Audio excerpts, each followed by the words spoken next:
കർത്താവ് പറഞ്ഞത് വിശ്വസിച്ച നീ ആരാടി? ഭാഗ്യവതിയാ കേട്ടോ. അതെന്താ കൊച്ചമ്മ അങ്ങനെ പറഞ്ഞേ? ആണ്ടടി, ഞങ്ങളുടെ വീട്ടിൽ ഒരാൾ ഇരിപ്പുണ്ട്, ഈ പുള്ളി കർത്താവ് പറഞ്ഞത് വിശ്വസിച്ചില്ല, അപ്പൊ ഇപ്പോഴും നാണ്ട് ഇങ്ങനെ ആംഗ്യവും കാണിച്ചിരിക്കുവാടി. നീ വിശ്വസിച്ച നീ ഭാഗ്യവതിയാന്ന്. ഇതാ മേരി പറഞ്ഞ്, എലിസബത്തും പറഞ്ഞത്. കർത്താവ് എന്തെങ്കിലും പറഞ്ഞാൽ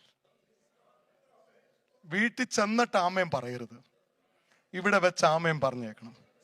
നിങ്ങളിങ്ങനെ ശാന്തമായിട്ടിരുന്ന് കേട്ടോ. Keep that spirit, okay? എനിക്ക് കുഴപ്പമൊന്നുമില്ല. ആമേനൊന്നും പറയണ്ട, പക്ഷെ ആമേൻ പറയുന്നവനാ വിടുതല്.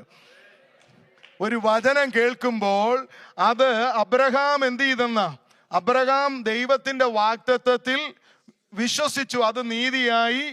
ആ വിശ്വസിച്ചു എന്നതിന്റെ അടയാളമാ ആമേൻ, യെസ് ലോർഡ് എന്ന് ഉറക്കെ പറയുന്നതിനാണ് ഞാൻ വിശ്വസിച്ചു എന്ന് ദൈവം അറിയുന്നത്.